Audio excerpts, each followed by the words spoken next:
We didn't talk before about you need also a lawyer, most provinces, after the baby's born too, because at the moment a baby's born through surrogacy in Canada, the surrogate is still the legal mom.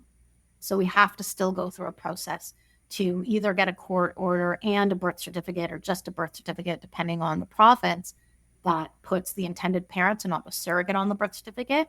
But that process, the final consent, can only be given after the baby's born. Every lawyer has a different cost, and every province, the work needed is very different. So I usually tell my clients to budget anywhere between about 2,000 to 6,000 for that, but you only pay that part usually once you reach the point of viability in the pregnancy. Welcome to my fertility podcast, Superhumans, the show that brings you expert insights, personal stories, and the latest in fertility care all in one place. Whether you're starting your fertility journey, navigating challenges, or just exploring your options, we're here to empower you with knowledge, support, and hope. Join us as we dive deep into topics that matter most, from IVF and fertility treatments to mental health and wellness. I'm Dr. Mavis Garcia. And I'm Dr. Wise. We're two of the fertility specialists at Markham Fertility Centre in Markham, Ontario, Canada. Think of us as your sisters in all things fertility. Let's demystify the world of fertility together. On today's episode, we are welcoming Sara Cohen to the show. Sara is a leading fertility lawyer who's based in Toronto, and she works with clients across Canada and internationally. She advises intended parents, surrogates, donors, clinics, hospitals, and cryobanks on a wide range of fertility law matters. Sara was named as one of the top 25 most influential lawyers in Canada by Canadian Lawyer magazine and recognized by Lexpert as a leading lawyer to watch. She combines a deep expertise with a compassionate, collaborative approach. She serves on the ethics committee of a major fertility clinic, is past president of Fertility Matters Canada, and a fellow of the Academy of Adoption and Assisted Reproduction Attorneys. An internationally sought-after speaker and published author, she taught reproductive law at Osgoode Hall Law School and has been invited by international and domestic governments to consult on legal reform in fertility and parentage law. But above all, Sara is committed to helping families grow with compassion, legal security, and integrity. Sara, thank you so much for taking some time out of your, what sounds like extremely busy days, to speak with us on My Fertility Podcast. We're so excited to have you. We are looking forward to this conversation today. Tell us about yourself. Tell us how you got into fertility law and why you do what you do. Thanks for having me. I'm really happy to be here and love how smiley you guys are and how positive. Such a fun group of doctors, which you don't say that often, though it's really cool. So I've been practicing fertility law exclusively for 15 years. I don't do anything else. I've worked with thousands of people.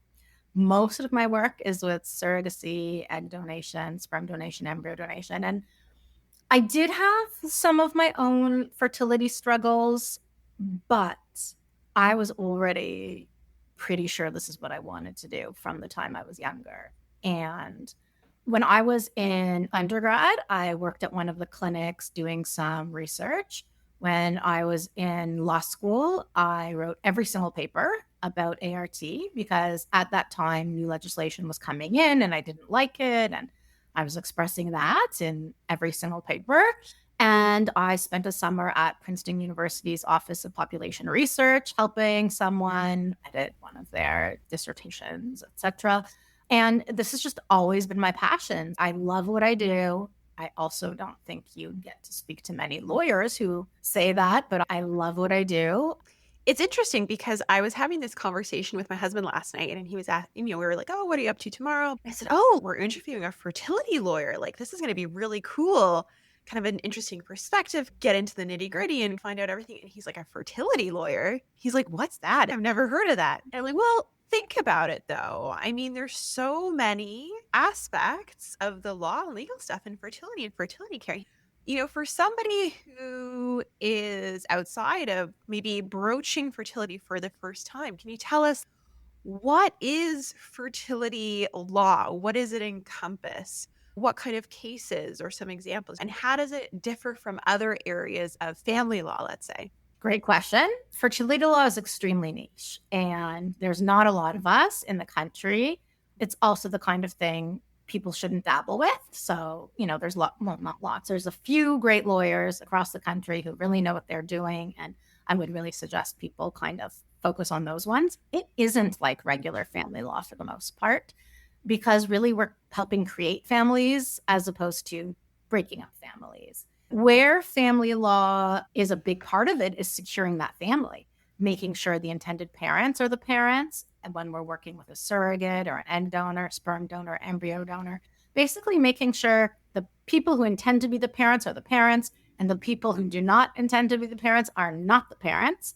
And just making sure that the family is secure. However, fertility law also encompasses things like criminal law, because unfortunately, the Assisted Human Reproduction Act really stands on criminal law. So it's illegal to pay a surrogate, illegal to pay a donor, punishable by up to 10 years in jail and or $500,000.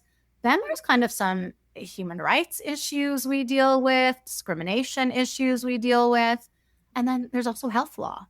So it's this kind of, if there's a Venn diagram where somewhere here with a lot of places that touch on us.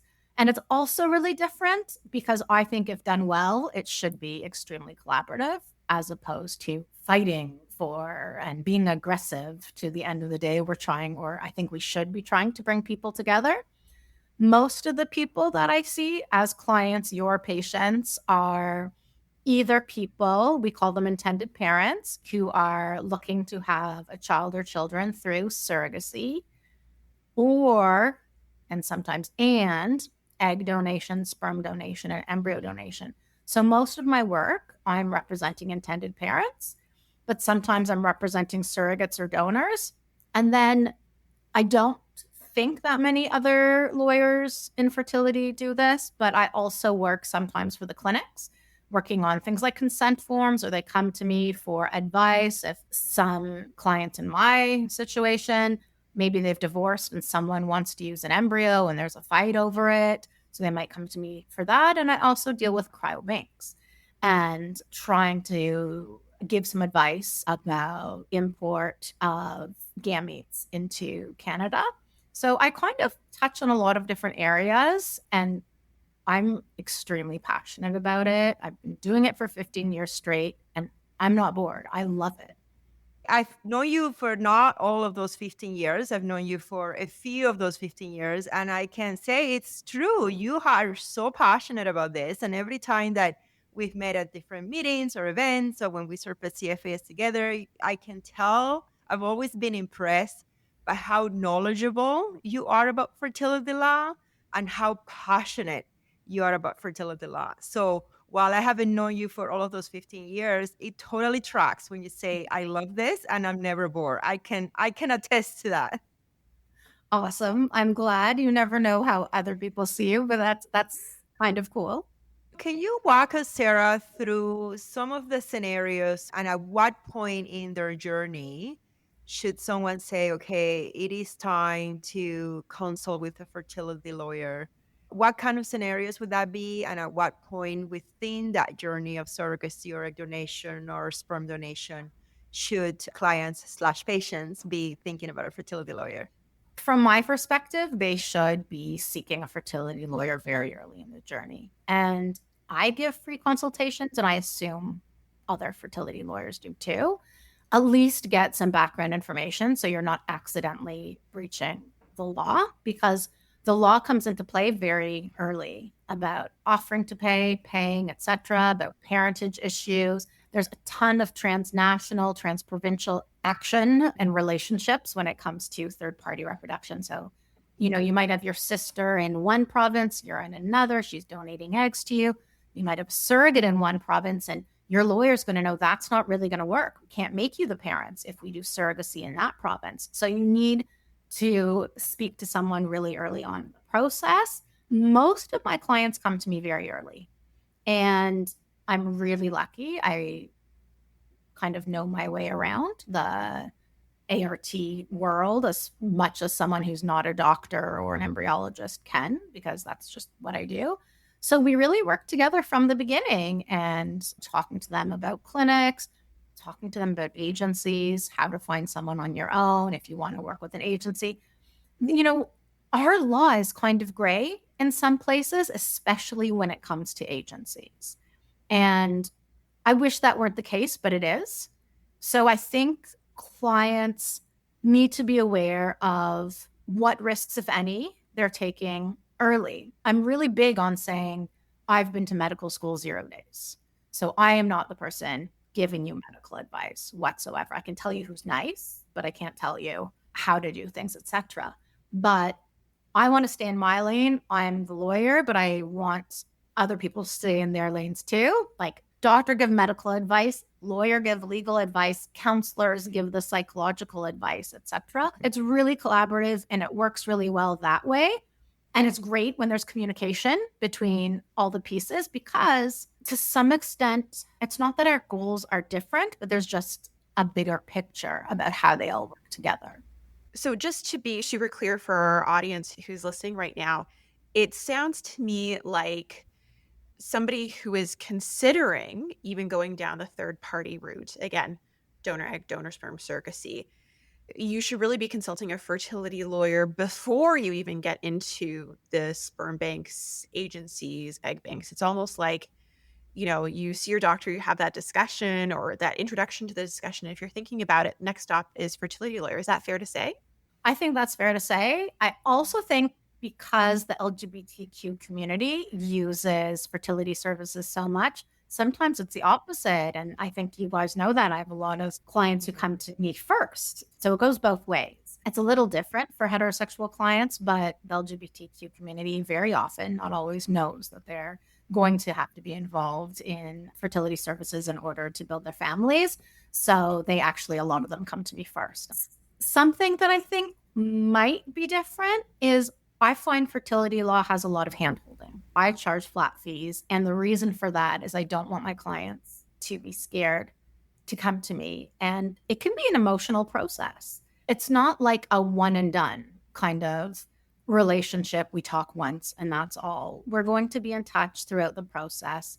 I love it. It's very compassionate law. I think we're not doing business deals. We're not helping someone buy a business, etc. We're doing for many people what is the most important thing I think they're ever going to do. So you guys know exactly what I'm talking about. Absolutely, yes. There's a certain compassion and participation in people's lives that maybe is a little bit different than other areas of law. And on that note, Sarah, when patients ask me specifically about fertility lawyers, I know a few in the field and I can mention names and your name always comes up in that conversation. But if somebody doesn't have that referral directly from their fertility physician and they're just out in the world on the internet, Googling fertility lawyer, what are some of the things they need to be asking themselves or looking on the website? What are some of the things to watch out for to make sure that they are consulting the right person for their situation? Great question. And I think that happens a lot because it's very exciting, fertility law. So there's a lot of people who may want to get into it, but actually don't have the experience yet. If it's a more junior lawyer, they should probably be working with a lawyer who has had more experience in order to share that experience before they do it. Because the hardest files are usually with someone who's like a real estate lawyer and really just doesn't yet know what they're doing and learning on the job. And that's really tough for everyone involved. So you asked what people should be looking for. One of them is they should check if the lawyer is a fellow of the Academy of Adoption and Assisted Reproduction Attorneys. And there's, one or a few in every jurisdiction, but it's, a little bit snooty group that a judge has to recommend you and say, this is someone that I think does this area particularly well. You have to have done at least 50 cases in order to get in. So you're going to find someone experienced. There's a certain amount of continuing legal education you're required to do in the area. And you've got references between the fellows and, a judge, etc. So that grouping is really important. And I feel you can trust them for the most part. I don't really believe in taking ideas from websites. So, for example, if I'm introducing a client to a clinic, I'm never like, here's their website. I want to put them directly with a doctor who I know is going to take care of them, because this is like a personal thing. It's not looking for like a regular business. I think you do want to know that they've done this at least a number of times, that you're not the first person. And if they haven't done it, that they can find a mentor who will walk them through it. I think that's important. I'm going to say something that's maybe not the most popular, so excuse me. Sometimes within the third party world, I find that people, the professionals involved, sometimes treat it more as a business than I'd like them to, and kind of forget their doctors, their lawyers, their counselors first. Our duty is to patient, to the clients, etc. And I find that sometimes there's relationships that worry me. Maybe a lawyer works so much with this one agency that to some extent they're really backing that agency. They're not really backing the patient. Right. And that's hard to understand if you're new to this world. So talk to your doctor for sure. But there's also a lot of, this is going to sound crazy, but talk to former clients of the lawyers if you can. Certainly find fellows of the Academy of Adoption and Assisted Reproduction attorneys. That's a good idea. And at the end of the day, though, you have to have a click with this person. I do a lot of kind of meet and greets because you want to make sure you guys are on the same page. You want to make sure you trust each other. But also, there's sometimes different philosophies. The way I think is very child-centered. Let's consider what's going to be best and what we believe is going to be best. And there's some clients who maybe don't think that way. They really want anonymity. And it's not that I won't participate in those situations. It's that my philosophy is different than that. My philosophy is like, well, have you thought about what that's going to mean for the child? So it doesn't mean we won't work together, but I might not be your perfect match, and that's okay. That's a really, really good point. And it's interesting because I think that's probably the same thing we say about that fertility physician and patient relationship. That's right. I was thinking that. Okay, good reviews, other patients like them. But at the end of the day, it's that click, right? And it's that kind of the match in philosophies and sort of that vibe and feeling. And, as Gen Z says, the vibe check, if you will. I didn't even know that Gen Z said that. I'm so out of it. For the record, it's not because I know. It's because I have lots of nieces and nephews who tell me, for the record. It is actually a really good description of exactly what it is, right? Such a key point for sure. So if somebody is sort of starting out on that third-party reproduction journey, egg donation, sperm donation, surrogacy, can you kind of walk us through what the general legal steps are or what those kind of considerations are? Sure. All of those are a little bit different. And I don't do a lot of work about when people are working with sperm banks, because at that point, the sperm is already owned by the bank. There is no direct relationship between the donor and the recipients. So it's just they each have a relationship with a sperm bank. And to be honest, like they can't really or are signing away their rights to contact each other, at least for a certain amount of time. It is not my favorite way for people to build their family with a sperm bank for that reason. What if the sperm bank closes? How are you getting information at that point about the donor? And I think people are very confident that, I signed something for open ID, that my child will have this information if they want it when they reach the age of 18. That worries me. There is no government or, body that's regulated that's holding on to this information. And I really don't like that. For me, celebrating third-party reproduction is really important. These kids, in my opinion, and all the evidence shows, they do really well as long as there's no surprises and secrets kept from them. And that's what we know. So I do a lot of work with known donors, and it can be a family member, it could be a friend, etc. And when it comes to sperm donation, that's really what I see, friend, family member, etc. When it comes to egg donation, my role is very different. And in both, situations, I'm drafting contracts. Who is the parent? Who's not the parent? Are we reimbursing them for anything? What does Health Canada say about the categories for which we can reimburse them? Is there a maximum amount? What happens about, for example, with an egg donor, all of the eggs retrieved from her body in that one cycle belong to the intended parents. All of the embryos created from those eggs belong to the intended parents. Does she understand this doesn't mean for one child? They can have as many kids as they want. What are we allowed to do with excess embryos? Are we allowed to donate them to science, donate them to research? Must we destroy them? Can we donate them to another person to have a child? And a lot of the time when I see egg donors, when I say no, it might not be a friend or a family member. So there are agencies in Canada that do egg donation and will introduce you to a donor. I always prefer that for kind of the reasons I mentioned, but I want, ideally, my client to have direct contact information for the donor. So if she finds out new health information about herself or her parents or her siblings or her kids, I can contract with it so she has an obligation to tell the intended parents. If the intended parents have a baby, they're going to tell her. If she has a baby in the future, these kids are genetically related to each other. Great idea that we at least know each other's names so that they don't accidentally have sex with each other one day. And a lot of tracking about the health information that might be relevant for these kids, as well as her family and her kids. So it's actually probably a lot more extensive than people think it is. And they probably think they're just signing a paper like, this is my kid, not yours. It's really detailed. Confidentiality. What are we putting up on social media? What are we not? Who are we allowed to tell, etc. For me, if I always say to my clients, I'm like, if you were my sister, what would I recommend you do? That's what I would recommend you do. Agencies are a tough area in Canadian law. But when it comes to donor agencies, it's different than surrogacy agencies.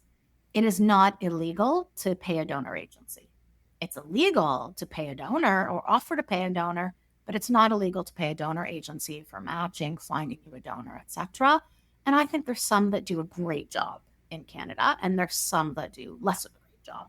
They're not regulated, and they're also not regulated in the United States, to the best of my knowledge. This isn't a rare situation. I'd love to see some regulation. I think we owe it to the kids to see some regulation. We have regulation of adoption agencies, for example, but we don't have for egg donation agencies. We don't have for surrogacy agencies. Surrogacy tends to be harder from a legal perspective because the question of who is a parent is answered completely differently province by province. Okay? So Ontario law, extremely flexible. British Columbia law, extremely flexible. Alberta law, not so flexible. And Quebec law, big mess. Do not do surrogacy in Quebec. Every time they change their law, they say it's making it better, it's making it worse. It's awful, okay?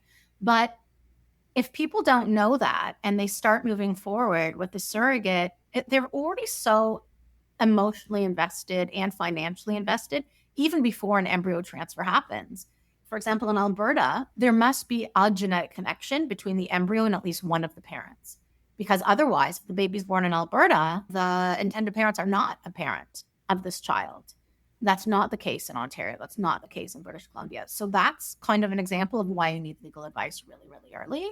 That process with surrogacy, I would say I'm much more involved with my clients for a longer period of time during the surrogacy process.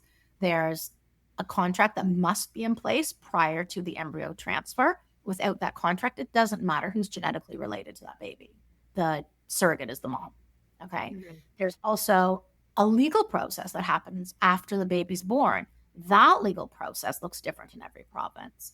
The surrogate must have independent legal advice, and the intended parents pay for that lawyer. So sometimes they think that means the lawyer is going to do what they want them to do. Not at all. The surrogate needs to have her own lawyer. Same with the donor. Should always have her own lawyer. I really don't like when people try to cut corners. Everyone deserves representation. Everyone deserves an opportunity to make an informed decision. The surrogacy contracts are long in Canada. They're tens of pages, so like 40 pages often. And they deal probably with so much more than people who are outside of the surrogacy world would assume. So the most important thing is who is a parent and who's not a parent. The financial part is important because, of course, you can't pay a surrogate in Canada. People know that, or I think most people know that, punishable by 5 to 10 years in jail and or $500,000. But you can reimburse a surrogate. You don't have an obligation to do so unless you're contractually obligated to. And even where you have a sister, for example, caring for her sister, usually what I see is the biggest concern from a surrogate is what happens if she can't go to work? Not because she doesn't want to, but as a result of the pregnancy. And the law requires that a doctor, so it could be you guys, it could be an OB, but a doctor must certify in writing that she can't work in order to protect her health or the health of the fetus. But that's kind of her risk. And that has to be negotiated, and the surrogate must be protected, because if she's going to do this amazing thing for the intended parents, it shouldn't hurt herself or her family in any way financially, we're talking about. So there's a lot of discussion there. We talk about how many embryos we're going to transfer, who's going to be the doctor, how many times we're willing to do a transfer. Are we using a midwife or an OB? Are we giving birth at a hospital? Which hospital? Who's allowed to be there in the room when you give birth? We talk about some really tough things, like how we feel about abortion if there is an abnormality with the fetus. Understanding, and something that's so hard for intended parents often to understand, that might be their baby, but it's a surrogate's body. At the end of the day, she's making the calls. So we're going to have to suss out really early on, hopefully that we're all on the same page when it comes to how we feel about terminating a pregnancy if there's abnormality, if the intended parents ask a surrogate to do so. And of course, the surrogate has every right to terminate a pregnancy if her health is significantly at risk. We talk about what happens if the embryos split, because are you willing to carry twins if it splits? Insurance policies, confidentiality, like I could go on and on. And I find it fascinating. Everybody comes to fertility law from a different vantage point, and I think a lot of them are completely reasonable, and I respect them. Mine is that this should be a really positive experience for not only the parents, not only the baby, of course, but also the surrogate or the donor. And we need to make this a very valuable experience for them where they feel good about themselves. And part of that is, as lawyers, we're often trained, to do, I was a litigation lawyer for big banks for a few years before I did this. And as lawyers, we're trained kind of to fight for our clients' rights and as far as you can go. But sometimes when you're doing surrogacy, fighting like that is actually hurting your client. So finding that area of collaboration and respect for each other, and it shouldn't be there's a winner and a loser, I think that can't be kind of lost in translation. That is a big part of what I think makes a good fertility lawyer. Thank you so much for that answer. And you kind of answered my question before I asked, because I was kind of asking particularly, what are the kind of things that you look in a surrogacy contract? So that's great that you went through that. Then the follow-up question is, and this is something that people ask me all the time, is what are the approximate costs for, let's say, a surrogate contract, which I assume would be separate from an egg donor type of contract? Can you give us an idea of the cost involved? I can tell you that in my experience, the lawyers who practice in this area the most, who I, again, would really suggest you work with one of fertility lawyers who does this a lot, I think almost all of us charge a flat fee. And I think that's a good idea. Go to a lawyer, find out what they're going to cost. And as long as you understand the parameters of what they're providing to you, like they're not also helping you buy a house or whatever, they're doing the surrogacy work, etc., you're going to know up front what it's going to cost you.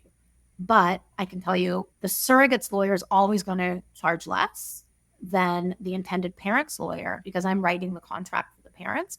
And the lawyer for the surrogate is really important, but they're not writing the contract. They're reviewing what's already been written and negotiating on behalf of the surrogate and making sure she understands it. We didn't talk before about you need also a lawyer, most provinces, after the baby's born too, because at the moment a baby's born through surrogacy in Canada, the surrogate is still the legal mom. So we have to still go through a process to either get a court order and a birth certificate, or just a birth certificate, depending on the province, that puts the intended parents and not the surrogate on the birth certificate. But that process, the final consent, can only be given after the baby's born. So you are going to need a lawyer for that part too. Every lawyer has a different cost, and every province, the work needed is very different. So I usually tell my clients to budget anywhere between about $2,000 to $6,000 for that, but you only pay that part usually once you reach the point of viability in the pregnancy, and that's be based on the lawyer in that province. So, for example, I have a lawyer in every province that I trust, that I refer to if I have clients who are having a baby in that province, and once they reach the point of viability, don't hire me again, hire them. I don't get referral fees. I don't take referral fees from them. I don't get kickbacks or anything, but this is who I think is best. If you don't like them, no problem. We can find someone else. But usually they're the best. It's really hard in some of the smaller provinces to find someone who knows what they're doing. So that's really tough. A donor contract, I see the rates going anywhere from about $1,500 to $2,000 in there. I think those are fair expectations. And depending on when you play this podcast, I don't know how many years in the future someone's going to look. As of today's recording, it's July 2025. I think that's a pretty good kind of guesstimate about what you'd be looking to pay. I usually say to my clients, the maybe bad part is the legal fees are going to be the least problematic of affording a surrogacy. It is an absolute fortune. It really is. One of the things that people sometimes tell me when they're thinking about egg donors and surrogates is, what if the surrogate changes their mind and I can't have my baby? Or what if the egg donor comes after me 5 years later saying, this is my child and you have to give it back, which I've never seen happen in my practice, also about 15 years. But can you address those concerns that people have, maybe from seeing Netflix documentaries or hearing stories on social media? Because I think that is a real fear for many people that are thinking about this journey. Yeah, I think you're right. I hear the same. And when I'm talking about surrogacy, for example, I always tell my clients, there have been no cases, to the best of my knowledge, in Canada where a gestational surrogate tried to keep a baby. And then I usually make the joke that your baby's going to be very cute, very lovable, but they don't want your baby. It used to keep me up at night when I started doing this work. I was worried about that because we only have post-birth orders. The surrogate still has to sign her rights away after the baby's born. And that's true in every province. But really, we've never seen it happen, and I'm just not worried about it. Donor law, 100% everyone should have a contract. No questions asked. And there's many reasons for that. And some of them we talked about before, which is really just about information exchange. But also, because I'm in Ontario, you guys are in Ontario, the retrievals you do are going to be in Ontario, and Ontario law is going to apply for those. Ontario law is amazing, but part of what makes it so amazing is that it really respects non-heteronormative family building. And what that means is, or it can mean, is it's very clear a donor is not a parent, but all of them could be parents together. So we want to be clear, no. The intended parents are the parents, the donor's not a parent with them. And that's really important. I have never seen, and I don't know of any situation where there's been an egg donor who has come back to seek a child. The weird part is, before our legislation changed in 2017 in Ontario, we had some sperm donors who came after the kids. And it was actually the legislation, the biggest reason it needed to change was for gay women, because it was dangerous using a known sperm donor, because the old idea was that whoever's genetically related to the baby through the male side is the parent. And that was very dangerous for those families. So that's why January 1st, 2017, the law changed in Ontario, and it's much better. I understand the concern.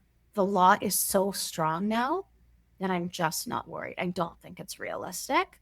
We do psychological assessments, or there's different names for it at every clinic. And if we're working with someone we trust, and there's some great counselors who I really trust, they're going to suss that out and make sure this person gets it. They know you are not a parent.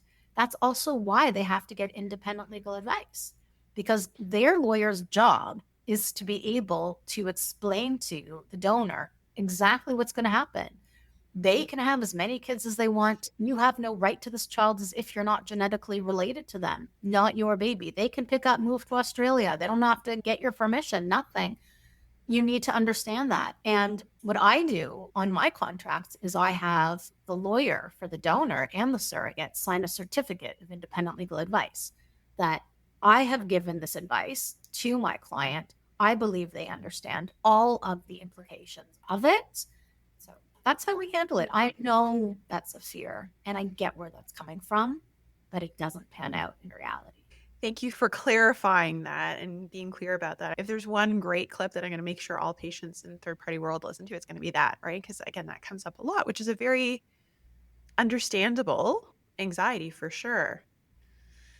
Now, you've alluded a couple times to the fact that agencies are sort of in this gray zone of law, that it's sort of a bit gray area. Certainly, there are some fertility clinics who work with agencies. Markham Fertility certainly does. There are other fertility clinics who do not work with agencies. What is this gray zone? Like, why does it exist? What does it mean for the patient/client? And so then if somebody is working with an agency, what are the red flags that people should be watching out for? That's a great question. And I get that question all the time. And you're right. There's some clinics who just refuse to work with agencies and they're afraid that they're just illegal. I think it's first really important that the clinic understand there's a difference with the law between a donor agency and a surrogacy agency. A donor agency is legal as long as they're not paying the donor. So paying the agency, no problem. They can help you find a donor. They can support that. There's no question about the legality of it. The part where there is a question is in the Assisted Human Reproduction Act. It also says it's illegal to compensate or to give consideration to someone for arranging the services of a surrogate mother. Probably the intention was to say agencies in the surrogacy world are illegal. But the way it's written is so vague. So is it illegal to pay someone to make their appointments at Markham Fertility for the surrogate? Are they arranging the services and therefore it's illegal to pay someone to counsel through it, to hold hands through it, to help refer them to a lawyer, help refer them to a clinic, etc.? And we don't really know. The reason we don't know is there's no case exactly on point. There was a single time that there was a prosecution, to the best of my knowledge, where an agency was charged, and they were charged with paying surrogates, paying donors, but they were also charged with accepting consideration for arranging the services of a surrogate mother. And they pled guilty to paying the donors and paying the surrogates. But the part about accepting consideration for arranging the services of a surrogate mother, the prosecution dropped with respect to, so they didn't continue with the charge with respect to Canadian surrogacies, because the agency provided so much more than just being like, oh, you gave me money, here's a surrogate. Like, that's not what the agency did. They provide so many more services, support, introductions, help if there's any disputes, manage funds between them, etc., like a lot more than that. They did plead guilty, though, to accepting consideration for an American surrogacy, where all they did was introduce the Canadian intended parent to the surrogacy agency, but that's all they did. So in that case, we know that that was basically accepting consideration for arranging the services of a surrogate mother. Unfortunately, I'm talking to you a bit like a lawyer, so I'm going to try to make that a little bit more clear. It is void for vagueness. It is unclear what the law is with respect to agencies that are surrogacy agencies in Canada. Part of what that means is, are you breaking the law? We're not so sure. What's the possible consequence of that? Punishable by up to 10 years in jail and or $500,000. But likely, realistically, that's more of an academic perspective than what's really on the ground. but that depends on the agency and what services they're truly providing, what time you're making the payment, etc. And the agencies between them have different opinions on, if I first introduce you to a surrogate and you only pay me after, does that make it legal because you're not paying me for matching? Or if you pay me for access to a platform where I don't match you, but you guys can match them yourselves, is that legal? So there's lots of different setups. And I think for me, clients need to understand what risk they're taking, what it looks like in different agencies. I will tell you, there's also some agencies that I worry about for other reasons. And there's some that I think are great and some that are willing to take more risks than others. And you don't want to be responsible for the risks that someone's taking on your behalf. The other thing I think people should know, and I don't think they understand, is again, these aren't regulated. It's just a regular business, but I don't think you're ever going to sue them because it's a gray area. And it's just not worth it when it's a gray area to draw your attention to this. Plus, the numbers are actually low. So, some surrogacy agencies do it really well, but some do it so poorly. And that is one of the things that my clients rely on me the most is knowing the difference between them, understanding the legal risks with each, and then just the practical risks and what this is going to look like working with the agency. Sara, you have addressed a lot of misconceptions already, such as, it costs a lot of money to see a fertility lawyer, which you have addressed as not the biggest cost when it comes to surrogacy and egg donation. You've addressed the misconception of my surrogate can take my baby at any time if she wishes to. You have addressed the whole egg donation is illegal in Canada, but you can still pay an agency and that's okay. Are there any other misconceptions about building your family through egg donor and surrogacy from the fertility point of view that you hear that we haven't talked about? I feel like so many. I feel like unless you're in this world, you don't quite get it. I think because we do altruistic surrogacy in Canada, I think it's really important that people understand that if they don't have a family friend or family member who's going to do this for them, that there may be various reasons why the surrogate wants to participate, but a big thing is she wants your participation. She wants to feel that she's doing something meaningful and fulfilling for herself too. And you have to understand you're not signing a contract and going in 9 months to pick up your baby. This is your pregnancy. She wants a relationship with you. She wants to and deserves to feel really good about what she's doing. I think it's really important that people involved in surrogacy kind of understand it from her perspective. And if they have to, they have very reasonable misconceptions or fears about this, that's when they should be relying on the counselors before they even get involved in this, because it might not look exactly like what they expected to look for.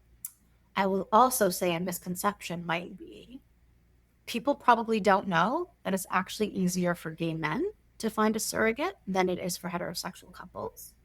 And that's probably because most gay men are coming at this without major trauma, getting to surrogacy, and this is like this wonderful opportunity.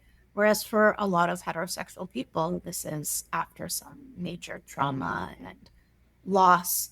I think that might be surprising to people. And I'm going to say the last thing that I think is surprising to people is actually how awesome these surrogates are often. And people often, they don't quite trust why someone would want to do this. And I probably had questions about that 15 years ago. I wasn't quite sure what to expect. I have met so many amazing people that they'll do surrogacy again and again because this becomes part of their story. I am someone who helps people have a baby that they couldn't do for themselves. I don't pretend everyone's perfect, but I am blown away by the true generous nature of a lot of these women. Sometimes with egg donation, although I don't get to know them as well because it's a faster contract participation, but a lot of the surrogates just blow me away with how awesome they are. Yeah, I would agree with you there. I have met so many surrogates through my career. And when I first started, I was like, what's going on here? Exactly like you. But then I've met them and they truly are so moved by the patient and the intended parent story, and they want to help. And it's an incredible gift. And they know that they have this potential within their body to provide a gift. And they value that very much. Like you said, it becomes part of their story that they are capable of doing this for somebody else. I find it so touching. I'm like not quite tearing, but I'm kind of tearing up as you say that. Yeah. It just doesn't get old. This is so beautiful. I always call surrogates unicorns. In a way, like they're these mythical beings that are doing this like absolutely mind-blowing thing for somebody else. And so whenever I'm talking to intended parent patients, I'm like, this person's a unicorn. They absolutely should be valued and they should absolutely be appreciated. And I'm always like just blown away that people do it. Sarah, I have another question for you. You practice in Ontario, we practice in Ontario, but it's not easy, as you alluded to, finding a surrogate in Ontario, especially, like you said, if you're a heterosexual couple. So some of my patients ask me, Dr. Garcia, should I just go to the US? Should I go to another country to get a surrogate? What are your thoughts on that? I hear it all the time too. If you don't have someone in your life who's going to be a surrogate, the delay in finding a surrogate can be extremely upsetting. And because so much of it is about that relationship, like clicking with the surrogate and her clicking with you and her just being touched by you and thinking you're awesome people and wants to help you, you can't always give like a number like this is going to take you 1 year. This is going to take you 6 months. This is going to take you 2 years. And that's really hard. The intended parents in Canada who do the best in finding surrogates happen to be outgoing people who are willing to put themselves out there and put the time and energy and effort in. And I'm going to be honest, not everyone's like that. Sometimes people are shy or they're in too much pain, and it's really hard, especially in those situations. I would rather people do surrogacy in Canada. I think it's beautiful when done well.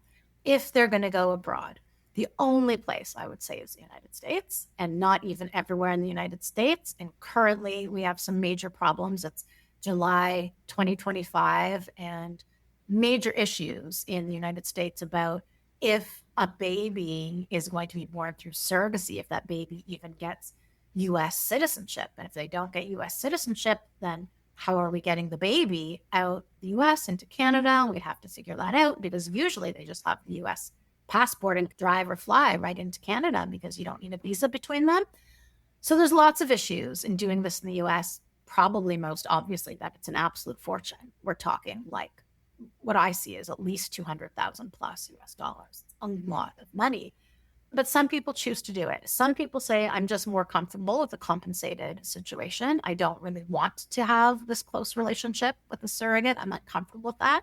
You really need to be understanding of what you're going to pay. And the thing is, though, in many states, because it's state by state, kind of the way it is here, province by province, in terms of the security of the family through surrogacy, there's some that are so strong. You can look at, Nevada, California. The law is just so strong there that it's quite safe to do surrogacy there. But there's also places in the United States where it's not so safe. And that's also when you need a lawyer. So I would introduce, for example, a client to one of the fellows from the Academy of Adoption and Assisted Reproduction Attorneys. You're not going to use a Canadian lawyer to draft that contract because that's really an American contract. But you do have to be aware that you have the potential to be breaking Canadian law. So you have to be very careful about making that payment because you're going to be paying the agency in the United States. They're going to be paying a surrogate, whether it's through an escrow company or elsewhere. So there's potential criminal liability. And I think people think there isn't criminal liability. But if we look at that case I was talking about before, that was a Canadian accepting money from the United States for United States surrogacy. So there is potential for breaking the law, and people have to be aware of that. There's citizenship issues. Some people now are going, I'm seeing a lot of Mexico.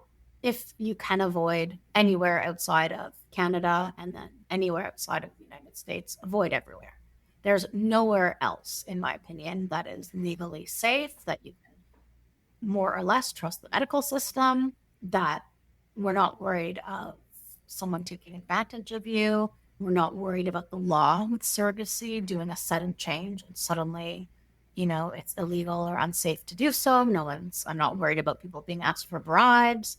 So, for example, right now I'm working with a gentleman who is Sri Lankan, and they decided to do surrogacy in Sri Lanka. And obviously I didn't help with that because I wouldn't. I think it's a very bad idea.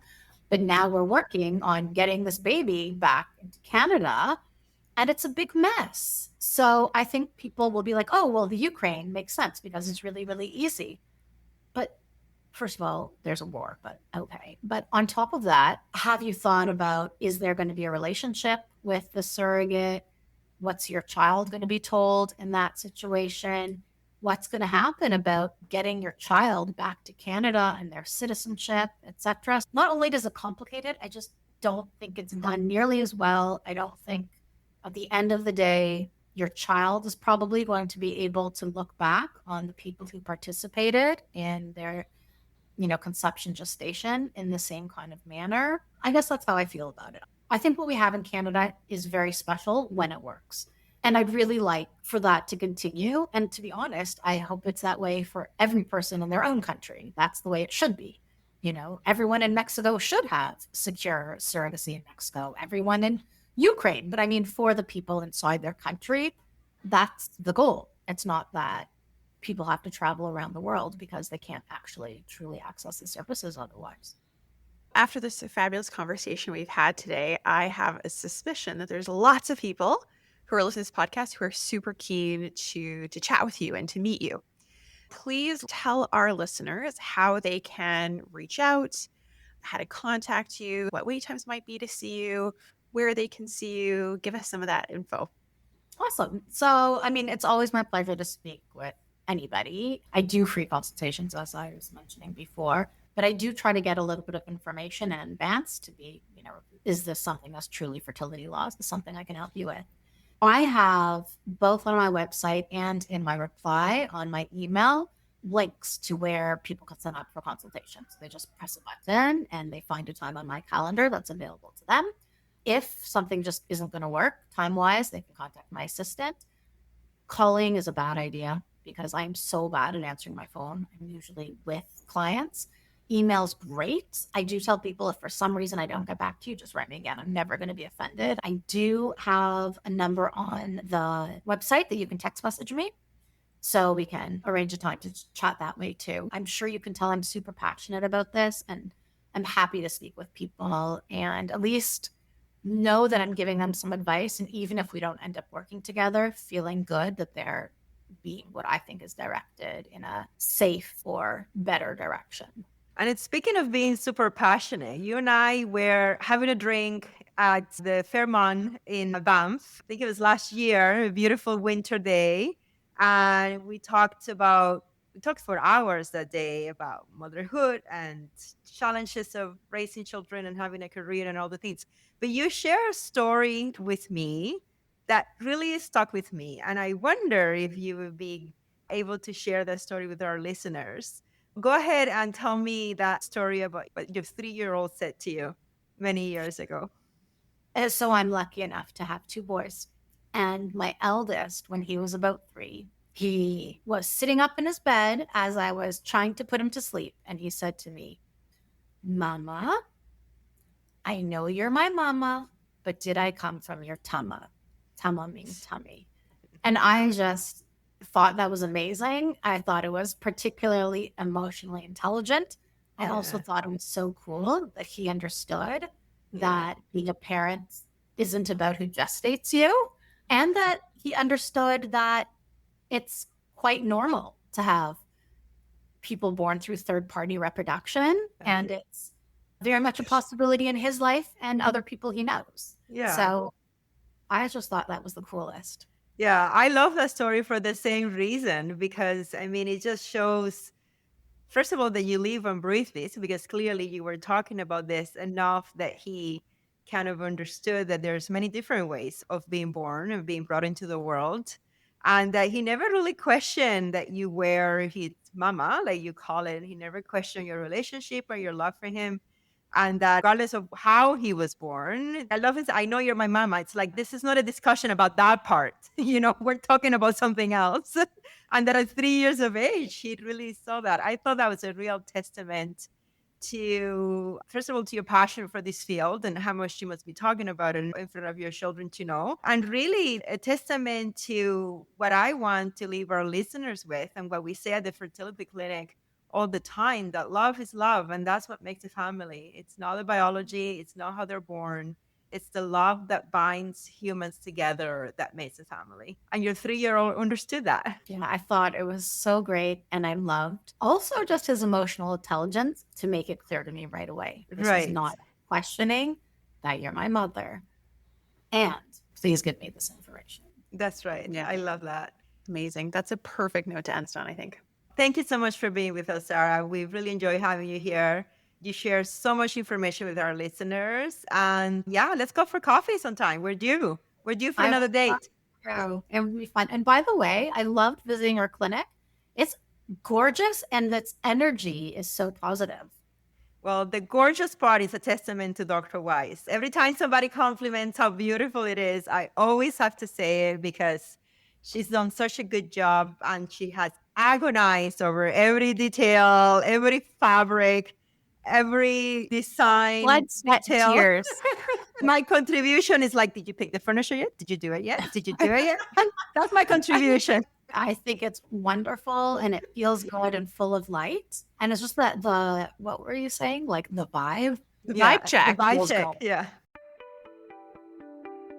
And that's a wrap for today, Superhumans. If you're looking to connect, get social with us. Follow us on YouTube and Instagram at My Fertility Podcast or visit us online at markandfertility.com.